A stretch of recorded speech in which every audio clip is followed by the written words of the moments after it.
let's get straight into it. There's so much happening in the world of football. Let's start with probably what would be termed as the biggest transfer in recent times, if it does happen. Kylian Mbappé, PSG, Real Madrid. There's a whole lot been happening. Drama that's been happening. There seems to be a possibility, because Kylian Mbappé has sent an official letter to PSG saying that he doesn't want to take his option of extension. So that means that deal will end next year. And if he does that, that means he will leave for a free. So that means this is the last window PSG have to sell him if they can get him to sign a new deal. What do you think is going to happen as it stands with all of this, with this transfer? Yeah, Benzema has left Madrid already officially, and that's the position is open for him to come play for Real Madrid. He was supposed to be there last 2 seasons ago there, but before he renewed his contract in PSG. And now he has moved. Now it's not open for him to play. Now he's not going to play any second fiddle to anybody. It's going to be pure. It's just him coming to the team and clicking to that team as first 11, because there's no anybody that's going to even bench him. Talking about the likes of Benzema, so he's already pure. So I think it's the right time for him to leave now. He's still very young and he's in his prime. So moving to Madrid would be very awesome, because he needs to move. He needs to move, because PSG doesn't look like as if they're going to get that European glory anytime soon. Madrid is looking like they are actually one of the best teams to get that European glory. Very, very. You know, Madrid for the past 10 seasons they've been consistent in the Champions League, winning almost like 4 or 5 Champions League already. So it looks very positive for him, and I think he's going to make that move. It's going to be one of the biggest moves in years. Let me it does happen. In years. They're looking at just a year left on his contract, so we're looking at the figure as well. But the figure is close to the Neymar deal. Close to 200. Right, we're looking about 200. It's Kylian. At his age, he's got over 300 goals. A 24-year-old with many trophies, winning World Cup, also getting to the finals. If not the best player currently in the world, he is one of the top 2 or top 3. And you know what he brings to the team. Record goal scorer at PSG already for his age. France. And also even French national team pushing as well. He's the current captain since Loris retired. Right. Okay, Sam, we just have to sort out 1 or 2 things. We'll just take a very short break now. Stay with us. We'll be right back with the beautiful game.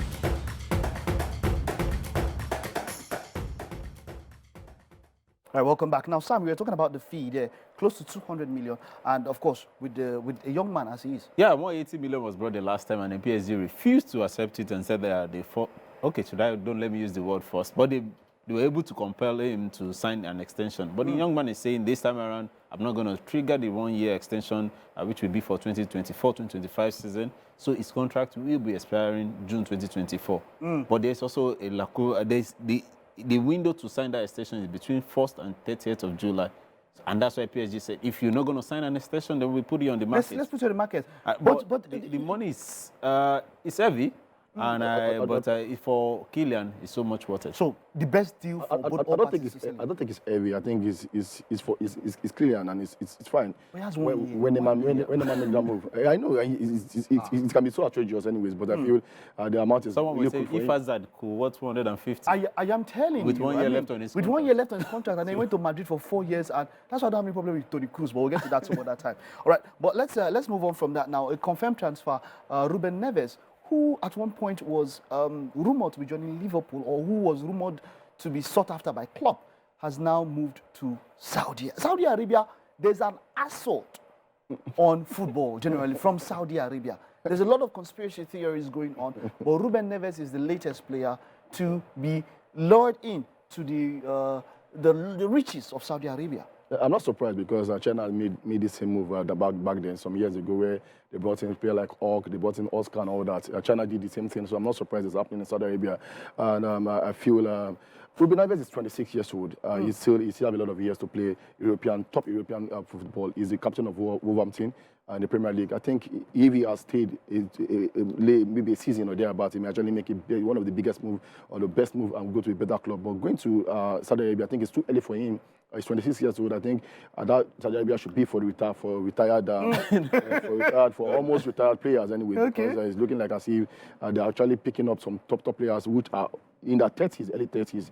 But Ruben Neves is 26. I feel he shouldn't have made that move to should have made No, but we're talking about money, yeah. And I think that money, if Lachelle is somebody that's very passionate. Money is also coming to the.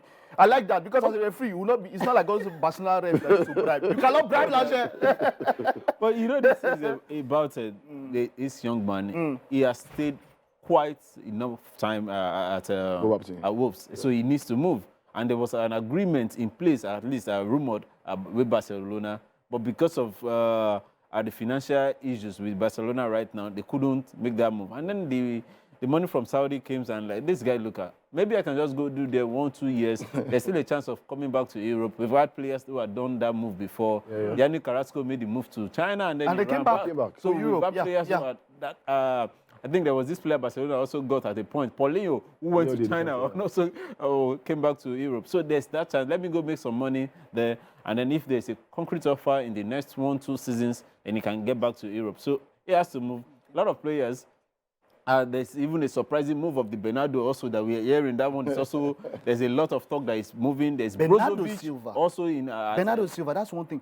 Do you think that with this treble now, Gundogan has moved to Barcelona? Yeah. Do you think that they are satisfied and they want to try something different? Because for 2 years now, Barcelona have been flirting with Bernardo Silva and he's been flirting with... And Pep, as you know him, doesn't keep you. You want to go, he will let you go. But as it starts now, you think Bernardo Silva will join Gundogan out of the window at Manchester City? Yeah, I've seen it all in Man City, obviously. And I think they used to have a dream club where you feel you must actually play for.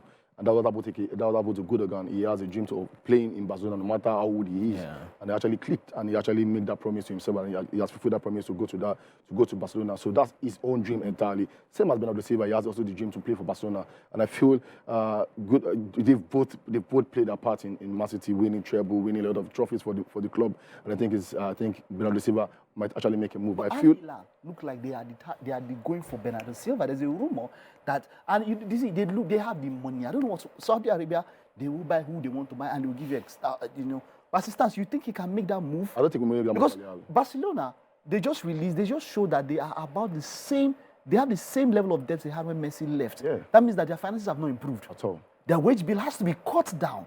So they cannot just keep taking on these players. Where are they going to pay the salary from?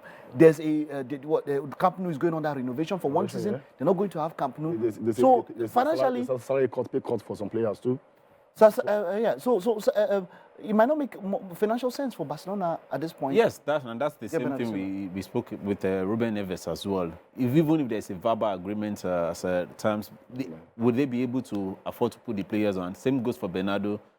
I think some of the officials of Barcelona have even spoken about him. Hey, it's a player they admired and all of that. But you have got to pay money. Man City are not going to let him go for free or for cheap because he's one of their prize assets. Yeah. He is. Himself, Mahrez, if you want these guys, you have to pay. And then here comes a lot of money coming from Saudi. I'm saying I can give you 75 million plus for this young... For this man. And what? So he probably will leave. Now talking about somebody... Now depends on Bernardo now. If he wants to leave. All right. Now, talking about somebody that doesn't want to leave, Romelu Lukaku. He has been made an offer and he said, look, I still want to remain in Europe. Of course, there's a furor about the Belgian captaincy, but you think about it, it does make sense. When you are just at the point where you become the Belgian captain, moving to a lower league, it will affect competition and your chances, even in the national team. So it makes sense that Lukaku says, I want to stay back in Europe. And considering that there's that battle between Chelsea, do we want him back? He picked up form at the tail end of last season. And it looks like, okay, yeah, he can still deliver the goods. But for Romelu Lukaku, what do you think is going to happen? You think Inter Milan can tie him down more? Or you think he's going to go back to Chelsea? They have Nkunku, by the way. Financially, Inter Milan can't afford. They can't afford to have a Romelu. And that's why they're trying to, if Chelsea would allow him to go on loan, then he also still have to sacrifice for his wages. He will have to do it. He wants to play at the top. Inter Milan can't take him on. But for Chelsea, it's I don't know why Pochettino needs to let Lukaku go. He needs to give him time. Because right now they don't have a number 9. Yes, they've got Nkunku. Yes, they are going for Nico Jackson. But these guys are not number 9. Yeah. They probably have the only number 9 they have right now. He said the young man Armando Broja. And that's the... It looks like he's not ready for that yet. Let's get into Chelsea, yeah? Todd Boehly and all he's doing. Now, there's been rumors of his company being, partly financed by PIF, that's Saudi Arabia public investment funds and all of that. So as it stands now, there's that talk about Chelsea being owned by Saudi Arabia and all that. But the amount of money being spent, in spite of what happened last season, they've not even talking about getting them to blend. And new players are just coming in. Some are just going out. At a rate that and then what do you really think is happening at Chelsea at this particular point in time? Yeah, it's very surprising to see that Chelsea actually signed like 16 or 15 players last season from January to July transfer. Very funny to say that. But according to what I'm saying, according to today, but let me say by today now, they've actually sold like 11 players. First 11 players, talking about Kante, Kayabat's not still sure, or still like 50-50. Almost done, yeah. A lot of players, I can't even mention it. Kovacic, almost done, Jorginho is left. So they have actually sold a lot of 11 players. I need to try to be very careful about the FFP, the fair play issue. So they are trying to be very careful. So I think bringing in players like Nkunku, you have the likes of Modric and all that. I feel they were just overhyped. They were quite expensive.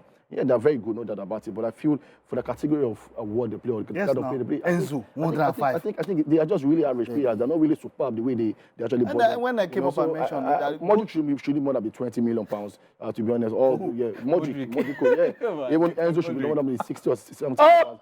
But buying someone 105, 80, 90, I think it's outrageous. But I feel it's Chelsea. Even before told Boyle got the job, even Abramovich has always been spending like that too, bringing in top players, but they don't last. I think Chelsea has been a foundational problem. They need to go deep.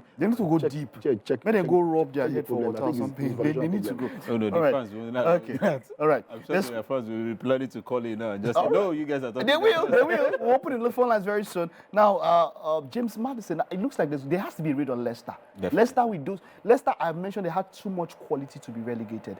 If I build a team around Maddison and Tielemans, and then I have Harvey Barnes, those three alone. Yeah, I'm sure wasn't bad too. You just said those three alone should be. If I put those three in a championship team, they should be enough to win with a good coach. And those three are superb players. But now there's that talk of Maddison to Tottenham, who are also maybe even going for say Tielemans are there, Harvey Barnes and all of that. Let's look at the rate on Leicester. Which teams do you think will pick players? Where do you think players will move to?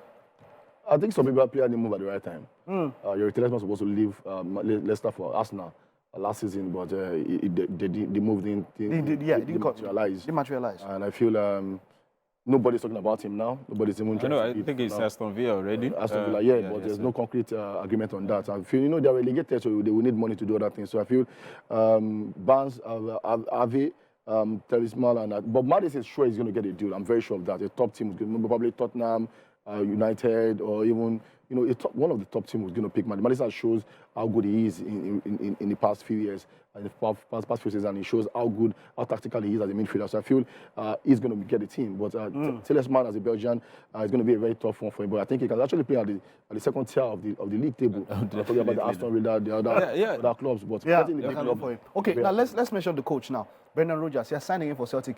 For me, there's no competition. He has just gone there to just chill and relax. He went back again. Yes, that's an unambitious move for me. No, definitely. Yes, it is unambitious, Sam. He was sacked at Liverpool. Yes. He went to Celtic and he made a name for himself to come back to the league with Leicester. So he has gone again for the formula. Okay, I understand where you're coming from, Sam.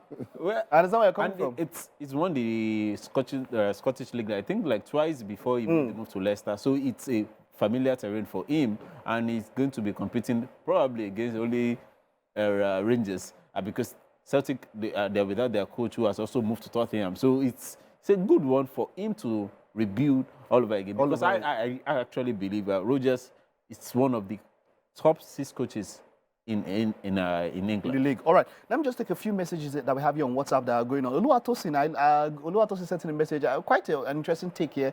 She say this is saying that Saudi Arabia. She's talking about Saudi Arabian investment in sports and says that 70% of the economy depends on oil, and so they are trying to diversify. So they ran at a loss. American oil company, she's trying to analyze what happens, and that's quite a nice one here, and say that they're trying to invest. They invest in WWE, Formula One, PGA, of course, PGA with, what's the name now? The rival, to the rival tour, which has been costing quite a lot in golf, you know. So yeah, thank you very much for that one. Yeah. Okay, so yeah, let's finally Sergio Busquets to join Lionel Messi. Jordi Alba is expected quite very soon. How many more people do you think are going to join that Inter Miami revolution? As Suarez didn't materialize too. I think Suarez. Yeah, I think he's having a recurring knee injury. That knee, yeah. So he's not going to be percent. So Busquets, there's not really any big deals. I think I need to say this is one of the most consistent and respected. I think I respect him as a midfielder. He has been consistent for over 10 years as a defensive midfielder for Barcelona and Spain. He has won a lot of laurels to himself. And going to Inter Miami, I think is.